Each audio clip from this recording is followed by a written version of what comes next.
in this session we've been discussing what kind of goals should an egalitarian leftist politics or community pursue. And also we have been discussing basic income in this respect. And we have been discussing via what kind of political routes can we get to a more egalitarian, more equitable, more just future. I would like to ask you to briefly discuss these arguments. To summarize, what do you think we should do? To start. Okay, so in fact we started to deal with basic income 5 or 6 years ago in thinking about the limit to growth and in criticizing very radically this Western model of society with productivism, capitalism, consumerism, and I would also add something like the religion of economics and religion of science and technology, and in the meantime we started to also have a thinking about how to extend the free usage, how to appropriate the free usage of what is enough to have a frugal and decent life, like water, or like some basic energy, like an accommodation, like a piece of land to grow potatoes, or to reappropriate somehow autonomy, and we had also deep thinking about alternative economic system and what we experience in concrete alternatives like alternative non-speculative currencies. And step by step we started to put everything all together, and we invented a new idea which is called unconditional autonomy allowance. And it's to find a tool which will be an economic and social tool able to initiate a transition from this model of society to a new types of model which could be sustainable and desirable. And I put it in plural because it's not like a new dogma when we invent a new perfect society for the perfect human, but step by step we try to reappropriate locally what do we produce, how do we produce it, for what kind of use, and we try to reappropriate locally the sense we want to give to our lives, and to resocialize politics and repoliticize the society. Should I? Well, I'm glad to tell you that you have misunderstood me absolutely and completely. And I have meant by the work of capitalism to be done, the destructive work of capitalism. Capitalism, by its very nature, will, in a way, implode very recently, very fast, for the very simple reason that the moral and social and environmental and demographic basis, that is the non-capital form basis of capitalism, is disintegrating with an astonishing speed. And the force, the destructive force of capitalism, destroying itself in the process, that's of course not its aim, is much, much stronger than all of us taken together. And this is not to prophesy that a more just and more equitable society will result. The absolute horror may be the result. And this is where the left, if there is such a thing still, must or should or ought to, or it would be a good thing if it did, that it intervened at a crucial moment when indeed the disintegration has got to a point to which capitalism itself is weakening, and where the human energies of rebellious groups are still intact. And that would need what Guy Standing called the Utopean energy, what others would call luck, and again others would call political nous, political intelligence. And that political intelligence should be the aim of theorists and activists to prepare. Go. So in the course of the discussion I could sense that there is some sort of a consensus in that the problem is less economic, less social and more political, if you allow me such a totally unjust and not true distinction for just the sake of analysis. So if we assume that the problem is political, namely that it is the lack of political will that prevents us from making those structural changes that we would need to eliminate poverty or eliminate inequalities, And I was suggesting that actually I think that we will not be able to win the political struggle without involving poorer people, without involving low-income people, without involving the precariat and the two other classes below the precariat in your analysis. And I was, as Balin mentioned, I was suggesting that us, progressive intellectuals, people with egalitarian views and with the privilege and resources to be able to think progressively and be progressive intellectuals, doing the work of empowerment and working together with homeless people, with poor people, with low-income people, with people in Borsod County in Hungary, and bring this political struggle about.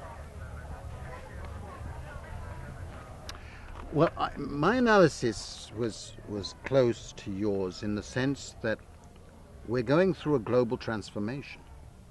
And that global transformation has resulted in incredible class fragmentation and class-based inequalities and insecurities. Capitalism, led by this neoliberal project, is pushing ahead. It's increasing the inequalities. It's increasing the insecurities of millions of people who are entering the precariat. The precariat is growing almost exponentially. Millions and millions of people are now either in the precariat or feel they could be in the precariat anytime.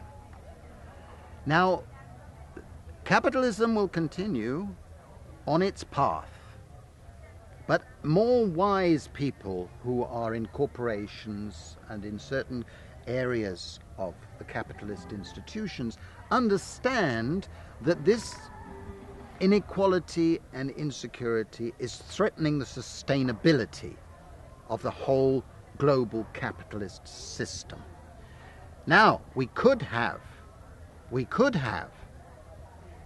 the result, at least in the short term, just as Polanyi thought about it, the threat of the annihilation of civilization, with a neo-fascist populism becoming very, very strong. But I'm an optimist, and I think that while that threat is growing, the precariat is emerging as not just a class in the making, where millions of people know that they're experiencing similar tragedies, similar insecurities, but increasingly they are beginning to say what sort of solution they want. And this is a solution based on recapturing the security that humanity needs in order to survive and reproduce itself. And in that context, there is an energy that's emerging out there, which is saying, basically, we will not accept this growing insecurity. We will not accept this inequality. Now, we saw last year in the Occupy movements, the Indignado movements, and the Den Plerono movement in Athens and in the Arab Spring, where suddenly people know what they are against. The next stage in the process, and this has happened in previous historical eras of change, is when people start saying what they are for, what they are in favor of. And that's why I think that something like a basic income is suddenly resonating with more and more people. More and more people, even in the trade unions, in the political parties, in activists, in students, in green movements, are saying that a basic income as a right. Conservatives. Even some conservatives, exactly. And they contact me. There are different groups who can see that within their vision of a good society, which I may not like, I may not like, that doesn't matter, but within a broader cross-section of civilized thinking, they're saying basic security as a right, as a human right, as a right of legalized residence in society, is a necessary part of a progressive politics. In this critical point, where the criticisms of globalization and global capitalism are growing, we need a progressive utopian vision, which got all the experimental excitement. Some of those things will fail. Some of those things will become little anecdotes in future analysis. But we need the energies of people who are prepared to stand up and say, I am part of the precariat, I am part of the majority who are losing out of this system, and we will not accept it. And we can see alternatives. And I think we are at a very exciting stage, and that is why actually I'm quite optimistic, even though there are plenty of crises, there are plenty of threats that all of us understand in this debate. But, and this is my final point, it depends on the energies of activists, intellectuals, the precariat themselves, coming out and people being brave enough to challenge the orthodoxy of this neoliberal project, because it is an evil project where evil politicians, populists, are playing on the fears of millions of people. And we have to realize that we must play on the hopes and aspirations and the optimism of people. And that is, I think, where we're standing today. Right, on the strength of this, I would elect you to any public office. But, yes, I mean, you got me enthusiastic about this. And, but I am also more skeptical, more hesitant, if you wish. And this is the reason why I have no truck with the Marxism of the second, third and fourth internationals. What inspires me are much later developments in Marxist theory, quite contemporary. And of course it's a Hungarian habit of when Marx is being mentioned, people immediately think about the past, although this is very much the present. Now, but it's not a question about the state of Marxist theory, but what I think about the enormous negative force of capitalism, which is of a conceptual nature, and the knowledge of which necessitates an absolutely rigorous and severe theoretical understanding without any, before any moral demands are put on the shoulders of the innocent sufferers under capitalism. It is not their responsibility. So that's also a moral point, if you wish. We cannot say that it is the fault of proletarians, precarians, the poor, the excluded, that they don't rise up against a power, the nature of which is elusive. It is very complicated and it is hidden, unlike in former times. So therefore, when I'm speaking of spontaneous processes within capitalism, going, in my opinion, through self-destruction, although I don't underestimate for a moment the creative energies of capitalism itself, that has deluded, eluded and defeated us time and time again in the last 200 years of the struggle. Still, I think that it is winding down very fast, and that the real understanding of what's going on, which is not easy at all, it's a problem. For example, just to enter a debate which we wouldn't be able to finish, I don't really agree with you or with David Harvey that neoliberalism makes such a great difference. And I think that the welfare state, as you surprisingly emphasized too, was a pretty unfair, pretty conformist, pretty repressive regime, but of course different faults from the present dispensation. Nevertheless, it is not something that I would support, and it's small wonder that our direct forebears, the rebels of '68, rebelled against the welfare state. Then there was a welfare state. The last radical revolution against capitalism was against the welfare state, not against neoliberalism. So we have to go against both, in my modest opinion. May I add to that? But of course. May I add to that just one point, because I was a student in '68, But in Bucharest. I participated in Paris in May '68, and in London in Grosvenor Square, and in Greece. And you're absolutely right. Anybody who thinks there was some golden age of welfare capitalism has been asleep. Yeah. We were objecting to the drabness, the labourism, and the conformist And the sexism. and the sexism, as I was emphasizing. And for 20 years I've been writing critically about that. So it's nothing new in my thinking. I think to romanticize the welfare state is wrong, and it is not a part of the progressive agenda, which is why the left has to reinvent itself. It has to realize that it can't be atavistic, it can't be trying to recreate the past. Well, it shouldn't, because that past is not so nice. Exactly, exactly. And the future is going to be one where we reinvent the great trinity. The great trinity of égalité, liberté, et fraternité.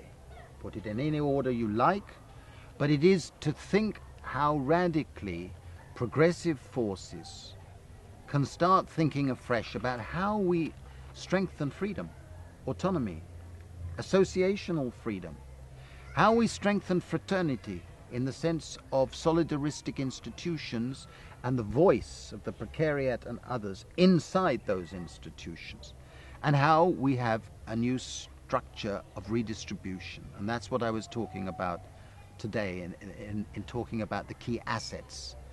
Now, it won't be the same as the old socialist project in the 20th century, but I do believe it's radical, and it actually has both transformative agenda. It transforms the nature of global capitalism, but it also, paradoxically, would enable market forces and market mechanisms to be properly regulated so that the system can continue.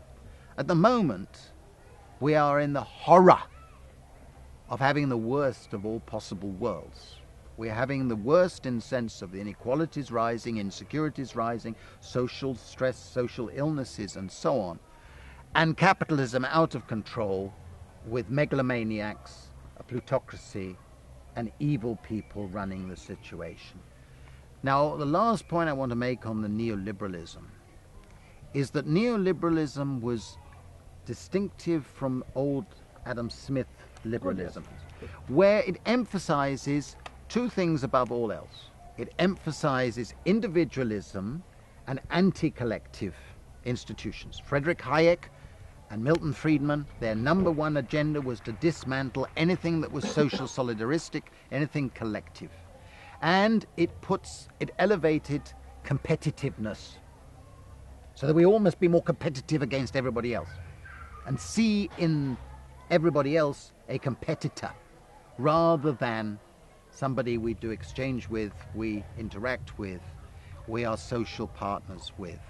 And this neoliberalism has commodified life, and in commodifying life has turned us into opportunistic competitors with each other.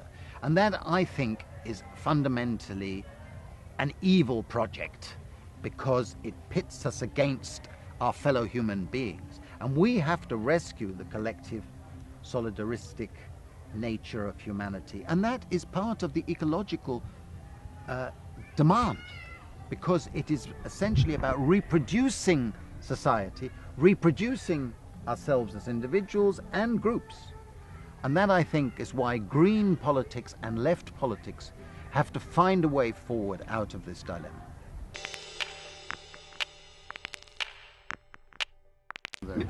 Moralists all, beyond rescue. Yes.